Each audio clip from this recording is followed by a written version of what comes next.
now. Okay, Richard Sherman, you have been adamant that Lamar Jackson simply doesn't have the stats that have always been required to win an MVP. He did obviously have a big game yesterday as the Ravens at home blew out the Dolphins, of course, 56-19. Lamar went 18-21, 321 yards, 5 touchdowns, 0 interceptions. QBR scale is 0 to 100 of 96. So, Richard, did that performance change your mind? Skip, no, it did not, because the fact of the matter remains the same for me. That didn't move the needle. It was a fantastic performance by Lamar Jackson at a time his team needed it. It was a statement game late in the season in December. You got to give him all the credit in the world. But the 5 touchdowns in this game against the Miami Dolphins, as crazy as it sounds, Skip, are almost as many as he had in the months of both September and November combined. In those months combined, he had 6 touchdowns passing.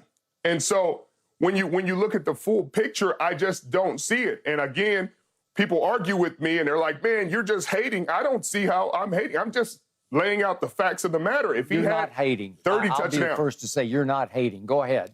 No. Yeah, I think he's a fantastic. I thought that was an unbelievable game. I thought he played really well against San Francisco. I think he's having a really good season. It's just when he had his MVP season, and it was unanimous, so you got to put an asterisk next to that because it was so outstanding that he was the first unanimous MVP in the history of the league.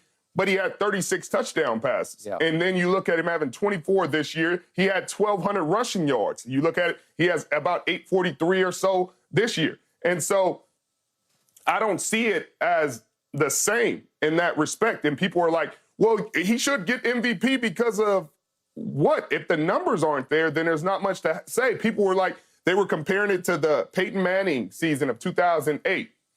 I mean, that season he had 6 fourth-quarter comebacks. He led the league in QBR. There were things that happened late in that year that kind of pushed him over the top, but the stats weren't necessarily there. And again, that was 15 years ago. If I look at the last 20 MVPs of the National Football League, 3 of them being running backs, you had all-day Adrian Peterson, who had 2,000 yards. You had LaDainian with 31 total touchdowns. You had Sean Alexander with 28 total touchdowns. But outside of that, it's been quarterbacks. And those quarterbacks, there's only been 3, and 2 of them were co-MVPs in 2003, and that was Steve McNair and Peyton Manning. They had 29 total touchdowns for Steve McNair, 28 for Peyton, and they were co-MVPs. And then you have the 2008 Peyton season where he had 28 total touchdowns. And that's it. Everybody else had above 30 touchdowns. And so if you're going to tell me there was an MVP 20 years ago, they shared it, and then Peyton Manning 15 years ago, out of all the quarterbacks that have won it, and that's it, nobody else has had less than 30 touchdowns in the last decade, in the last 2 decades, then I'm going to say I would assume they would stick to that pattern.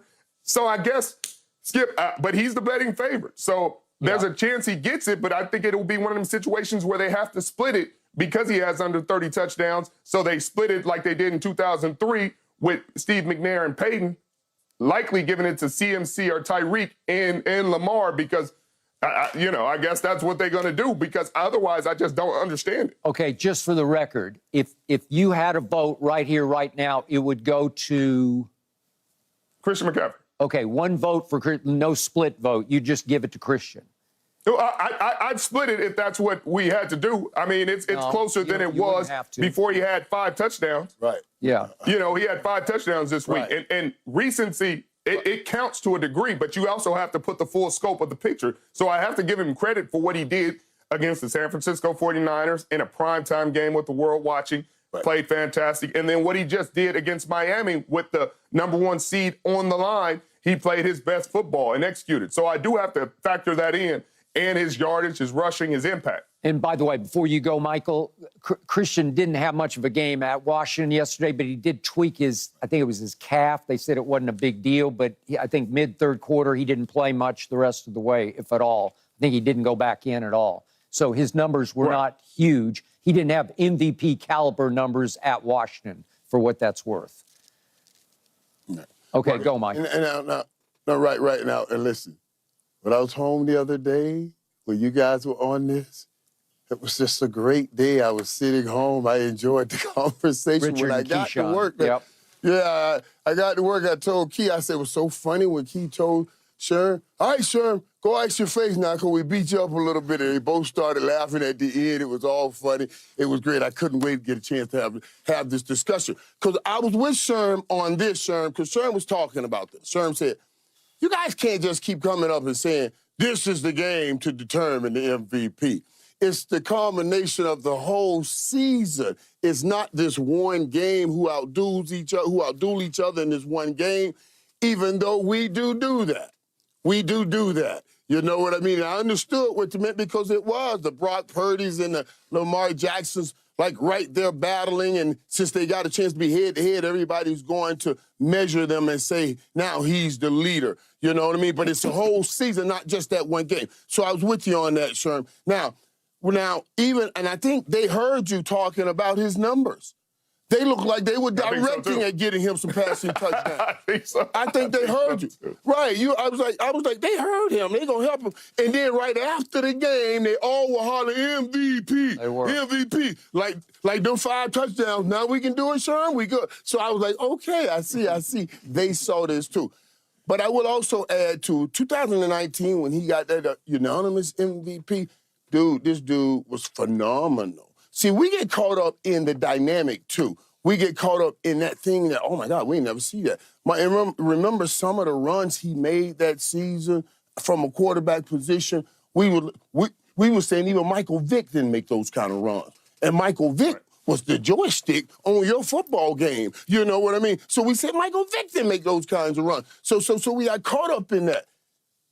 But what we don't get caught up in is the consistency that he's displayed this year. The consistency for his football team. Those numbers. All 16 games, he's had his team in the lead in the last 2 minutes. The only other time that has happened was those 7 Patriots, and you know what kind of season those 7 Patriots had. So what we're saying is late in the season, late in the game, when other guys are throwing late touchdowns, garbage touchdowns, sometimes games they are losing touchdowns, Lamar Jackson didn't have to do that because he had managed and mastered his team and that game the earlier on in that game, so he wasn't caught up trying to catch up. So I give him credit for that. That's not something we talk about giving MVPs, but it's certainly something we should be talking about giving MVPs, because if you can keep your team in the lead in the last 2 minutes of every game, you're going to win a lot of those games. And obviously, they won 13 of them so far out of the last 16. So they're winning a lot of those games. Right now, with all that we have, and remember, I measure men in distance travel, when we're coming from, these guys didn't even know if they were going to be working together last year. And Lamar Jackson has a whole new offense. Okay. I'm just seeing the early stages of this right now. That's why I started going crazy when I saw him sitting in the pocket so long, because when you put that and tap that into what he has running, then that is dangerous, and he is having an MVP season. That's why he's my MVP right now. Okay. So, Richard, I'm probably the wrong guy to ask about this because if you will remember, before the season started, I picked the Ravens to win it all, to win the Super Bowl, and it was because my logic was I believe Lamar, coming off the contractual nightmare he went through last year, now that it's solved, I thought he was going to bounce back and win MVP, his second this year. And you can argue he got off to a fairly slow start, and your stats are dead on accurate about back to those couple of months. There were a lot of drop balls, but he lost Mark Andrews, obviously. He lost 2 really good running backs. He was in the Todd Monken offense that was brand new to him. And all I know is down the stretch, if we look at the last 3 weeks, if you look at how he took over and controlled games at Jacksonville when I thought they were legit, they won 23-7 at Jacksonville, and obviously they went to the 49ers and just destroyed them on their turf. And then that thing happened yesterday to Miami. And I thought early on that without Kyle Hamilton in the secondary for the Ravens. Then they lost Marlon Humphrey right off in like the first couple of series, and they didn't have Brandon Stevens on top of that at corner. And I thought this is going to be a shootout, and Lamar's going to have to be really MVP great today. It didn't turn out that way, but it was like Lamar was playing it like it was a shootout, and he put up shootout numbers for his team that Tua was not able to match, even against that battered Ravens secondary. So when I look at the body of work, how, again, we go back and forth about eye test. My eye test just tells me that Lamar rose above this NFL season and just took it over. But it's not all statistics. You have to carefully watch it. And what is your sort of subconscious telling you? That the most valuable player in all of football, especially because of what he did to McCaffrey and Brock Purdy and Kyle on their field, that he was the MVP. And I think he's going to win it in a runaway. I don't know if he'll be unanimous, but I think it'll be close to unanimous just because of the last 3 weeks. Yeah, and if that's the case, Skip, then that changes the precedent for how they vote for the award. It would. And the same thing that makes you laugh will make you cry later, because there will be a time where Lamar has the stats similar to his unanimous MVP season, and then somebody will be talking about these intangibles. Maybe they won't have the #1 record in the AFC, and somebody else, they'll be like, it's the eye test, it's the eye test, it's this, it's that, but the numbers aren't there. And then there will be Baltimore fans screaming from the mountaintops that this is dead wrong because Lamar has the numbers. And so that's where I don't know if they can set this precedent. And, well, I mean, I guess they can. They can do whatever they want. They can. But if you set this precedent, then you set it for the future. And then you start to make it very muddy for the future in that the numbers don't matter. And so if the numbers don't matter, then what does? Then, because everything else is speculation. Everything else is conjuncture. Everything else is an opinion. Like, the eye test is a subjective matter. My eyes see different than yours. You may have 20/40, and I got 20/20. Skip, that's subjective. I can't see it how you see it. But the things that aren't debatable, that aren't negotiable, are the numbers, the concrete numbers that you put down on the field. And that's why they've used it every year to help determine this award. And you rarely ever see a situation where the MVP isn't leading the league in at least one category. Even Peyton's year, he led it in QBR. The last couple years, the quarterbacks have led it in touchdowns. Majority of the time, they have led it in touchdowns. And so right now he's 10th in passing touchdowns. Richard, he's leading the league in one category right now, and it's 13-3, right? That's all he's got they're 13-3. That's a team stat. Yeah, I understand. That's a team stat. You can't give me a team stat and say he's leading it when they have the #1 defense in sacks, takeaways, scoring. They do. Like, I hear what you're saying, but that's a complete team. Or otherwise, you're spitting in the face of this defense and saying, hey, they're not doing anything for these wins. They're not making an impact or a difference, and that's not true. Okay, go, Michael. Well, but